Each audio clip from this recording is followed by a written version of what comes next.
welcome to episode 3 of the DZB Podcast. I'm joined by Brody Ware and Bean Klein. Z Goddard cannot be with us today, so special guest Bean Klein coming to you. Big play today with Bean Klein.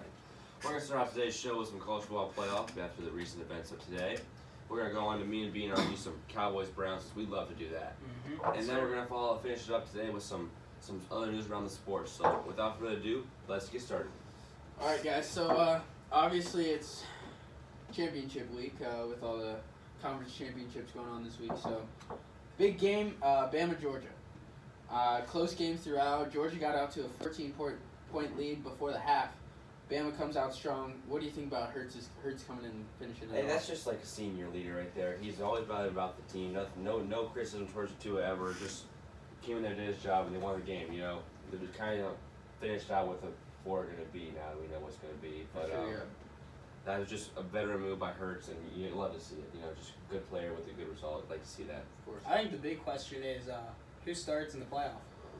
I can agree with For that. sure, because Tua 10 for 25, 160 yards, 2 picks today. Not playing like himself. I realized he got injured hurt before. True, he was hobbling around a little bit today, but He had that knee injury and then the ankle today. He did get hurt twice today, but I mean, this game really reminded me of the national championship game last year. It just flipped around, of course. Yeah, with the quarterbacks. Tua came out. He wasn't playing too well. He was leading on the running back. Jacobs had 83 yards and 2 touchdowns. Damien Harrison had 80 yards as well. So he just couldn't get rolling. No. Jake Fromm's came out firing. Georgia came out firing in the first half. Riley Ridley with that nice catch. You know, Eagle has Swift in the running and the receiving game.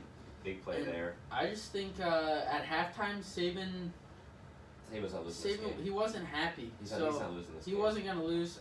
They came out with Tua starting the second half, which you got to do. I mean, Tua's carried you this far. You don't want to go into any controversy. When Tua's going down, I'm not sure the extent of his injury, but they just put Hurts in right away with no second guessing. I'll tell you one thing. That gives Kyler Murray the Heisman. I think after the game he had today for almost 400 yards, 3 touchdowns, just that he's solidified himself as the Heisman. And you know, I think that if Georgia would have won that game, no matter what, Bama's still in, so you still have to go through that controversy of who's going to start next week.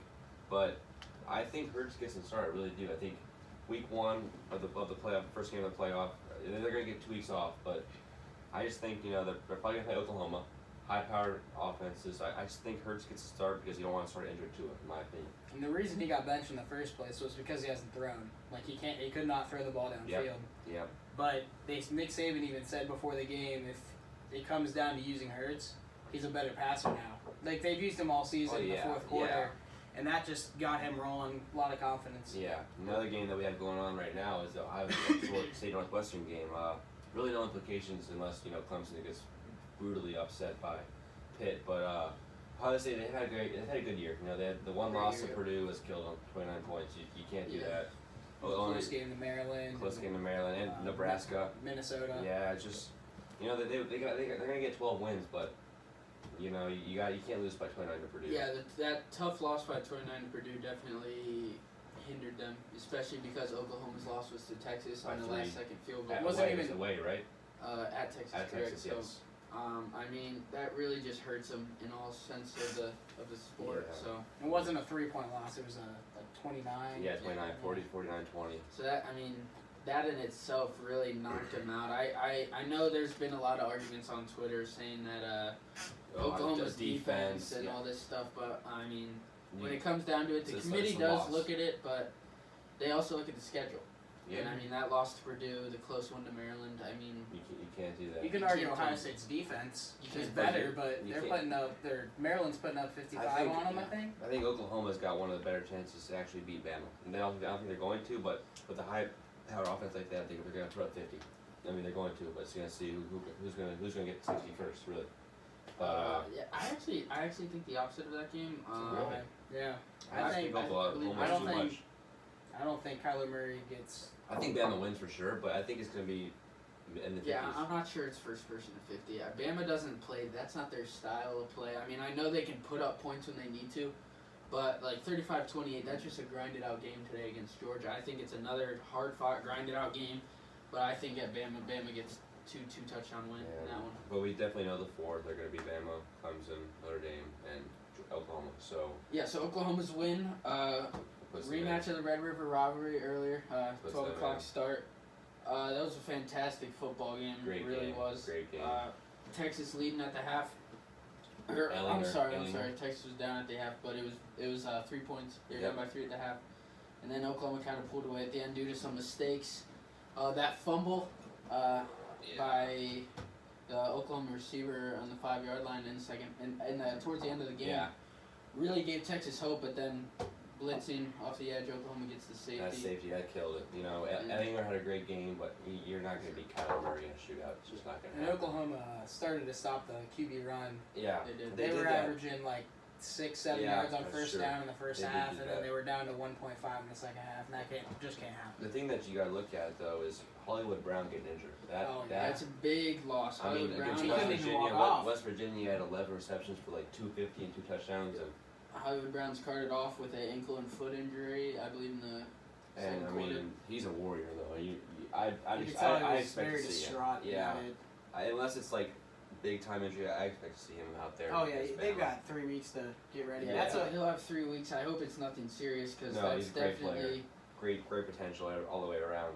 Definitely much needed for Oklahoma. Just another weapon to have against Bama. That's something that will definitely come into handy. So yeah, that's definitely. But yeah, like we said, top 4. So if we go college football playoff now, we know 1 is Bama with their win today. 2. It's got to be barring upset, Clemson. Yeah. And 3, just that conference Notre Dame, and then 4 Oklahoma or Ohio State. I know that's been Oklahoma. We got Ohio State up 14-7 right now. But it's just.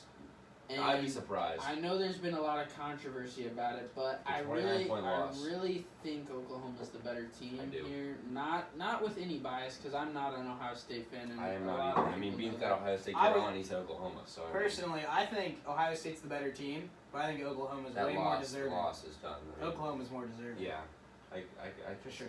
Yeah. All right. Yeah. Now, me and Bean are going to talk about some topics on the Cowboys-Browns. As both you know, I'm a diehard Cowboys fan, he's a diehard Browns fan. So, we're going to start today off with Dak versus Baker. We've talked about this at lunch a few times. I obviously am advocating for Dak. I think Dak's a better quarterback than Baker, because Baker's played, 8 games? I wouldn't even say this argument is who's better. I would say who's going to be better. Well, you look at Baker's rookie year, he's won 2 straight. People are going crazy. Dak won 9 straight. Dak won 9 straight with a better team.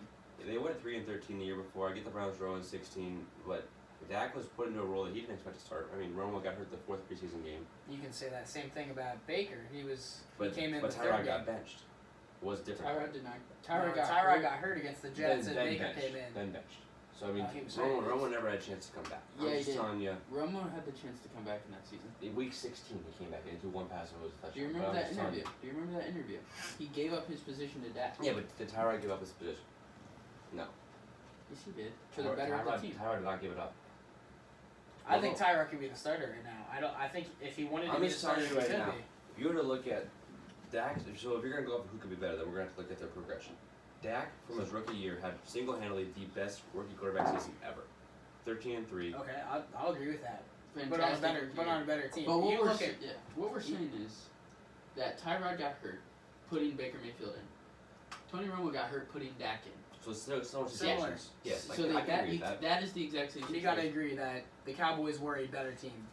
Dak went into a better. Went into a more of a America's team. They're well. I wouldn't even say that. I would say they were a better football team. I can understand that. Yeah. Another thing about Baker, you're talking about the progression of Dak. You got to look at Baker. His first 3 games starting, when he had like 2 or 3 interceptions a game. Now he's down to the past 3 games having 9 touchdowns, 1 interception. Yeah, I mean, but Dak his rookie year had 28 touchdowns and 4 interceptions, and Baker's already at 7. So with the best O-line in the NFL. At that point in time, in my opinion, out of his prime, Des Bryant. Jason Witten, who's 35 years old. I would take out of his prime Des Bryant over Rashad Perryman. Has he played yet? Yeah, he has. Yeah. Higgins, you got Higgins. You got Jarvis, who's having a sort of down here, starting to pick it up. David Njoku, who's, if you want to compare him to Jason Witten, then go ahead. Yeah, Jason Witten's and then the you best got, of all time. So. And then you got Antonio Callaway, he's all speed. He's all speed. The hands aren't always there. And then Rashard Higgins, he's a tall target. He's really picked it up the past few weeks compared to last season. And the Browns are even missing Ricardo Lewis, who was one of their starting receivers last year. He was out of Auburn, had that catch against Georgia. I guess you can look at it that way, but and again, if we're looking at progression, so from rookie to second year to third year. Last year the Cowboys were 9-7, and Zeke didn't play in 6 of those games. Okay. Remember the suspension. Dak, and this year they're now 7-5 after winning 4 straight with the trade by Amari Cooper. Dak has 29 wins in his last 3 years. That's tied for the second most of any quarterback, only behind Tom Brady, tied with Roethlisberger. How does this relate to the Browns? Because I don't think Baker is capable of winning the type of game that Dak is. Dak is a winner. Dak will do anything to win. Dak is going to fight to the end. Why did Dak not make it to the college football playoff twice? He picked Mississippi State. Mississippi State was ranked number 1 in the first ever college football playoff. When do you see them ever in it though? I mean, he was also hurt that year. I mean, he got hurt. He didn't play 2 games. They were ranked number 1 in the first ever college football playoff. And then he didn't play 2 games though. So I mean. Okay, well. If you want to argue that, then that's college. But since he's got into the NFL, he's a winner. He does what he has to do. I would say he's on the bet. I wouldn't say that he's a winner. I'd say he's on a winning team. You see that play against the Saints when it was a 12-yard run or whatever it was, and he broke 3 tackles and dove to get that first down. Okay, yeah, I would say that's a winner. He's got that's a play Baker can make. I believe that. I would say if you put Baker Mayfield on the Cowboys 3 years ago, he does just the same or better. I don't think you cannot tell me. I don't think he's as much of a rushing threat as Dak is. No, but that's not he's a great runner when he runs, but. He sits in the pocket, he stays alive, and he makes the smart throw. You don't see Baker. You see Baker actually throwing the ball downfield. Until 4 weeks ago, the Cowboys haven't had a deep threat. They do not. But do the Browns. Yes, Antonio Callaway, who's like less than 6 foot tall, compared to Amari Cooper. Cooper's 6 foot. He's bigger. He's lengthy. Callaway. Antonio Callaway is small. I mean, you can argue either way, but I just think he can't go up and get a ball like Amari Cooper can. I think it's really hard to argue this until you see Baker's progression in 3 years. But right now, right at the moment, Dak is the better player. I'd like to have. Dak is the better player right now. For this season on my team, I'd like to have Dak. But for my future team, all right. Personally, I don't think Dak is the Cowboys franchise quarterback. I think he's the quarterback right now. He's their quarterback for now. Quarterback for now. I mean, Jerry Jones said they're going to extend him. Well, yeah, but I don't think he's the piece that takes them there. I think Baker Mayfield is the piece that takes the Browns to the next level. You can argue that, but I don't think the Cowboys need that piece. I think Dak is the franchise quarterback. Dak has proven he can be. You can't tell me the Cowboys are on the Super Bowl level right now. You can't. They just beat the best team in the league. Yeah, they beat the best team in the league, but so did the Browns almost. I know things have changed. Almost. Okay, but still. What was the 3rd game of the year? With Tyrod Taylor a quarterback? It's so much. They didn't have Mark Ingram then. The Saints didn't have Mark Ingram as much. Mark Ingram's a stud. Okay, but still, Mark Ingram didn't even play against the Cowboys. He did. Barely. He probably got lost in 8 He was a non-factor. You know why? He was a non-factor. Why? Leighton, Vander Esch, and Jalen Smith. All right, don't get me wrong. He's going to be the best linebacker. linebacker. As of right now, he's going to be the best linebacker. The Cowboys' defense is definitely hot this year. I'll give you that. They're playing very well against the run. Their front 7 is arguably one of the best in the league with DeMarcus Lawrence. You could say that too about the Browns. They've got young Myles talent. Garrett, Larry Ogunjobi, and Emmanuel Ogbah, which are all either freshmen or sophomores in the NFL. We can say this about if we're going to argue teams. The Dallas Cowboys and the Browns, I can say both have bright futures. Can we for sure, definitely. They're the 2nd and the 3rd youngest teams in the league. Mm-hmm. The Cowboys, they might have a money issue here shortly, but Jerry Jones has money. Yeah, that's the problem. That's what I'm scared about. The Browns could get Odell Beckham right now, and there would be no skip in the money. So in the Cowboys' future, this is what we have coming up soon. You got to re-sign Dak. No, you got to re-sign DeMarcus Lawrence first. 28 seconds. Yeah, I'm getting there. You got to re-sign Dak. In the future, what I'm saying to you. Eventually, next 2 years. Next 2 or 3 years, you got to re-sign Dak. This year, you got to sign DeMarcus Lawrence. You got to re-sign DeMarcus Lawrence. Lawrence is going to want money. I'm going to give it to him. Gonna want 28 sacks, 26. You got to pay him. When did Zach Martin get paid? He already got paid. He's got biggest deal by guard ever. Tyron Smith. He's paid. 3 more years. Who? There's a lineman whose needs paid. Friedrich needs but paid. it's hard to pay him because he got that Guillain-Barré syndrome. He hasn't played this year. Dak needs paid. Zeke's going to come off his rookie contract. All in the same amount of time. What'd you guys sign Amari to? Amari has an extension Amari's through the on a Raiders. deal. No, he has it through the Raiders. He has this year, then he has next at $13 million. Okay, and that's still in the next 2 years. He did say that he wants to play with the Cowboys long term though, so I wouldn't. So here it is. They got to re-sign Dak. They got to re-sign Zeke. They got to re-sign Amari Cooper. They got to re-sign DeMarcus Lawrence. Dak's going to get $110 million. He's going to As he should. Okay, but then where's the room? I think that comes back to bite him in the next Zeke? 3 years after he gets signed. Where's the room for Well, Zeke, if you look at it, Lawrence, Van Der Esch? I mean, how long is is his his rookie 4 deal? years on a rookie deal. He's first round draft pick, so he got 4 years. So with a 5th-year option. In the next 4 years, you're gonna have to re-sign all of your major pieces. And I think you know who Jerry Jones is. Yeah. There's high salary cap football. There's a salary cap. That's why this is a discussion.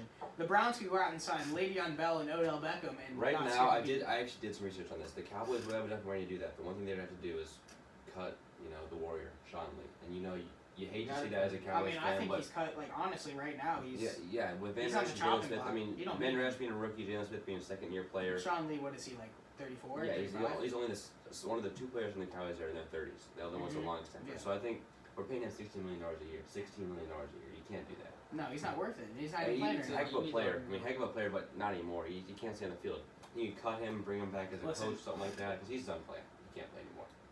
He's not coming back anymore. There's so many hamstring injuries, ACLs, everything. He might come back on a different team. I don't think not on the Cowboys.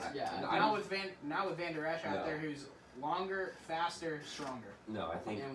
So you get rid of that frees up $16 million, and the Cowboys already have a lot of cap space. I mean, the only player that they have 2 players that are big contracts, like Tyron and Zach Martin. So I think they're going to lose a piece. They're probably going to lose someone like Tyron Crawford. They're probably going to lose Byron Smith. See, all right. Also, no, they're not. They will keep. Great game, by the way. Clamped up Michael Thomas. Yeah, I mean, listen to some stats I have from this year about him. He's the least targeted corner in the league because no one wants to throw his way. No touchdowns allowed this year. 11 pass breakups, which is second in the league, and he allows on average 3 receptions for 30 yards a week. He's played. That's about what. He's played against Julio this year. He's played Michael against Thomas this year. He's played. I really don't remember what else. But they play some good receivers. They play Odell twice a year. You could even say Odell twice a year. The Eagles got that. Alshon Jeffrey, Zach Ertz, second thing. Yeah. But Aguilar, he's deep threat. This year. And you gotta keep him. But even if you don't, I want to keep him, but you still got Cheeto Van Woozier and Jordan Lewis made that game-saving pick. For sure. So you got depth. There's people. They're not going to be able to resign everyone. I'll give you that. Tyron Crawford's going to probably be gone. Sean Lee's probably going to be gone. You're going to do whatever you have to keep that linebacking duo. You're going to keep D-Law. You're going to keep Zeke. You're going to keep Dak. Friedrich, depending on what this injury does to him, you may get rid of him, but I don't want to see that. Looney's done a great job, but you can't keep him as a piece. I would say one big problem for the Cowboys moving forward is. Who do they have at receiver? They have Amari Cooper. And then who's another Beasley? Gallup. The emergence of Michael Gallup is emerging as a deep threat, but I don't think he's on the level. Do you honestly think the Cowboys can go to the Super Bowl with this team? Not this year. This year? This is the year for them. It's not like I would say next year. This year is the year they have to win. I think it's supposed to be the year. They have a bunch of contracts expiring. They know they're not going to be able to. All right, this year and next year, do you honestly think the Cowboys? In the next 2 years, they'll be. Do you honestly think they can make it this year? Do you think they can? The Super Bowl this year? It depends who they're going to have to play. If it goes as planned, if they have to go play Minnesota at home, I think they get that game because their defense will clamp down Thielen and Stephon Diggs. I don't have to worry about that. I'd be worried about them clamping up your receivers. Then run Zeke. And then stack the box. And then throw to a slant for 90 yards. On a slant for 90 yards? You think that's just a given? I think it is. It happened against the Redskins. But so I think this year, if they have to go Minnesota, in New Orleans, in LA, that's going to be... What's the rest of their... The regular season? Yeah. This week they already played. Next week they're home against Philly, and then they're at the Colts.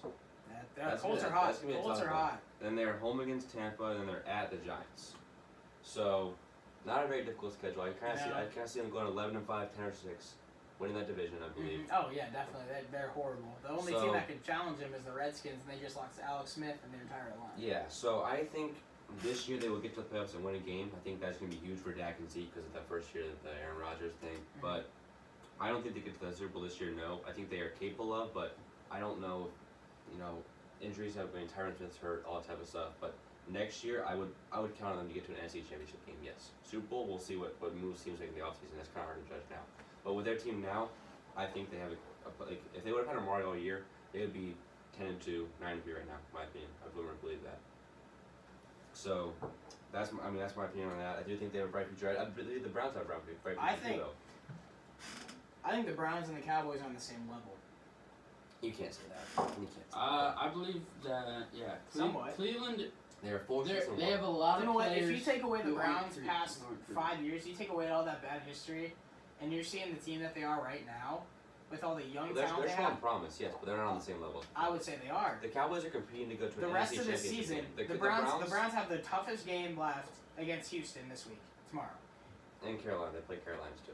I wouldn't even say Carolina's Carolina's struggling. I mean, McCaffrey's a stud. What we're saying is that the Browns have a lot of players on their team. The Browns are on fire. Talented. Listen, the Browns are on fire with their new offensive coordinator, Freddie Kitchens, which came out and said, like, I don't care what Baker did to Hugh Jackson, I'll stand by him, that's someone I would want to play for. Which is totally different from Todd Haley and Hugh Jackson, who just argued the whole time. Do you think Greg Williams is their coach of the future? Depends.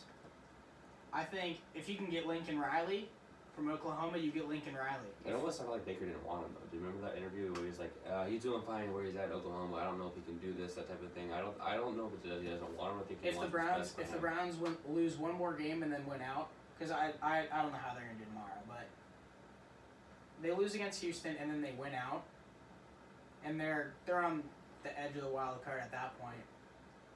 I think you keep Greg Williams for a year. I think you give him that 1-year contract with Freddie Kitchens. Greg Williams has been doing all right. I mean, you can't expect him to win against the Chiefs. But back to that same level thing, like you just said, that they gotta only lose one game then win out to just make the playoffs. The Cowboys are looking to go beyond. The Cowboys started with their head coach. We started with Hugh Jackson, which was we were babysitting him. He was. Yeah, no, you can look at it. Horrible. You can look at it that way. You guys watch Hard Knocks? Yeah, I watched some Hard Knocks. It was a crap show. No one wanted to play for him. No, he had no control of the locker room. I don't know if you saw the before and after picture. The win against the Jets, and then the win against last week against the game ball type stuff. Yeah. I did see that. They were just standing there. They were like, "Yeah, we won." This week they were jumping around, going crazy. Greg Williams is that psychopath that I want to play for, and Freddie Kitchens is that guy I want to play for. If he's standing behind his players, calling out other people. I can see where you're coming from. Like they have a lot of problems on locker. They really do. The Browns. But I don't think this is the year. I think they can get. I think they can get a big name too. You look at Jarvis Landry. That's someone I want to play with. Baker Mayfield. That's someone I want to play with. Nick Chubb, who's a rookie, putting up big numbers. That is someone I want to play with. They definitely are appealing to. Just the only thing that's not appealing is Cleveland is not appealing. I know people have problems with Cleveland, but I think that they'll get over it to play for a team that. I know you got traded, but that's just a piece. Like, you look at Odell. I think the Browns will end up with Odell at some point. Really, he's just having an extension. You can trade for him. We've got plenty of picks. Right, but I mean, again, just back to the thing where you're talking about the same level. I can't fathom that. I honestly. Right now, I agree. The Browns maybe not right now, but next year. Okay, well, Browns next year, I think they're on the same level. You're talking about the Browns. They're competing for a playoff spot. The Cowboys have a 76% chance. The Browns have a 7. So what I'm saying is the Cowboys are competing not just they're knock on wood against the Cowboys. I would say the Cowboys are competing to go to more of the playoffs. You have the Eagles who are horrible, Redskins who are hurt. You got the Giants who are just a complete disaster. The Colts are shrieking in Indy. That's going to be a tough game. Still the Colts can throw for 2 touchdowns or more every single game this year. That's crazy. You're not playing the Steelers 2 times a year. Yeah, but we played the Super Bowl champs 2 times a year. Okay, yeah. How are the Super Bowl champs doing? And they're 500. So I'm just saying, the Cowboys have also played the Saints this year, as have the Browns. But the Cowboys have also played. They play a lot of similar teams, and the Cowboys still have better records. So I don't think you can say that they're on the same level. You won't know until you play each other. That's true. 3 years from now. So next, we will recover this one a few years from now, and we'll talk about it. Browns and Cowboys next year in the Super Bowl. I would love to see it. That would be fantastic. Put money on it, at least 200. What are some other news we've heard this week in sports? I mean, the Kareem Hunt issue. It's Kareem Hunt, it's kind of hard to talk about there. We don't want to get into any Kansas controversy. City, yeah, of course, definitely don't want to cause any see controversy. anything that we want to see what it plays out. But, the investigation finishes up, but you can't have that in major sports. You can't do that. I think the Chiefs were pretty quick to jump the gun. They were. I agree. I was actually going to touch on that. So, Kareem Hunt, this video gets leaked 9 months ago too. Who knows how TMZ gets a hold of the video? They always be a part of the drama type thing. So that's their job. Yeah, I get that. But so the video comes out and everyone's like, oh, this is like Ray Rice type thing. Who knows what's gonna happen? And then the Chiefs cut him right away, which is understandable. I mean, domestic violence. There's no place for that. You never condone that behavior. You don't want to be a part of that. Nothing wrong. So February. However many months ago that was, long time. Yeah. The Chiefs are made aware of this alleged issue. And apparently he lied to them. And for them to have known about it for that long, and not done anything, I believe that they're getting their name out of it. That's exactly why they cut him. Yeah. They kept quiet. They kept quiet. They said they pretended they knew nothing. And I get there were no charges or anything. And like people are comparing this to Ray Rice, and obviously not a good position to be in. For sure. But Ray Rice was completely different level. Yeah, it's another level. Single-handedly ended his career. Oh, for sure. I think Kareem Hunt, he's young, second year in the league. I mean, I feel no charges either. And no charges. He released a statement. It was first off, you never want to see that. Like he released a statement like apologies aren't going to work. He's going to have to prove himself some other way. But surprisingly, he's going on NFL Countdown at 11 o'clock. 2 days after. So I mean, you're gonna want to hear both sides of the story. He obviously wants to get his word out there. Yeah, he's gonna want to talk about that. There's no excuse for that though. There's no place for that in sports. Until we know what the full story is. I mean, right now it's hard to judge. The girl's reporting that there were some sexual allegations happening that she didn't want to be a part of, and then Kareem's friend is accusing her of racial slurs. And that's what started it. There's just a bunch of rumors out there. It's kind of hard to comment on the full extent of it until we know what all went on. I'm just absolutely shocked. The Chiefs. I'm shocked. 3 hours later, no investigation done, no charges dropped. He's already on the ban list, so it's not he's on the ban list. He's getting the paycheck, but he's not playing. He's not at practice. He can't even be part of the team. So. And I get that probably factored into them cutting him. Yeah. Because I mean, he's not going to be. But he's still on a rookie contract though. For the fact that domestic violence is a huge problem. Oh, for real. There's no place for it in not just sports anyway. There's no place for that. But especially in sports where it's most well known. You're at the top of the podium. Everybody's watching. You can't mess up and it's been a big problem. DeMarcus Lawrence, he's gotten in a bunch of trouble throughout his career. Allegations, of course. Greg Hardy, of course. Recently, Reuben Foster. Tyreek Hill, who just got signed. Tyreek Hill in 2014 supposedly beat up his pregnant wife. And again, there's allegations, so but there still is no place for that. And look what happened with Tyreek Hill. And you know why? There's no video. It's because it's in college. Joe Mixon, Joe Mixon in college, and look what he's doing in the NFL. I know. I mean, this video, the fact that they waited till a video comes out to get out of it, to save themselves. I believe they just abandoned Kareem Hunt. I mean, he needs the help right now. I mean, obviously, you don't want him going around doing that right now. Now he's angry. I mean, you don't want to be causing. No, and you look at Joe Mixon. He did that when he was younger, and look where he's at now. I think this doesn't ruin Kareem Hunt. I think he's gonna get another chance, especially with no charges. I think he's gonna get another chance, but again, there's no place for that. It's gonna be a business. He's definitely ruined, but he's not gonna rehab. He's gonna have to do whatever it has to be, but you can't do that. He definitely needs to prove himself for sure. So that's our 2 cents on that. I think that's all we have for today. All right. And unless you want to talk some college basketball, there has been some of that. I mean, my Tar Heels did get beat up by the Michigan Wolverines. And Michigan's looking who I believe is a contender to win it all this year. Michigan's definitely my 2 early national champ. I mean, they just look fantastic. Gonzaga, and UNC actually has a 3-game stretch of UNC Greensboro. We don't want to talk about that, but then at Kentucky, home against Gonzaga. So they're gonna find their identity in those 2 games. Duke played. I mean, the ACC Big Ten is always a great matchup. It was like every 7-7 this year, right? So Duke playing well against a good Indiana team. They're not very good. Big Ten's still tough. It's still Indiana. It's a solid. They're no walkover, but they're not a tough Indiana. They played very well though. Zion played fantastic. And then hop on over to Michigan, North Carolina. I mean, Michigan just Michigan's looked defense. fantastic. I mean, UNC got their butts whooped. There's no place. I mean, Roy came out and said it was his worst coaching game of his career.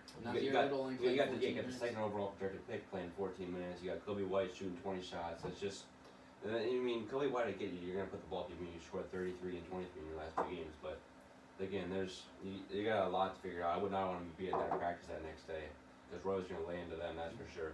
And then, I mean, today Kentucky was losing at half to UNC Greensboro, and they came back and won. Michigan destroyed Purdue today.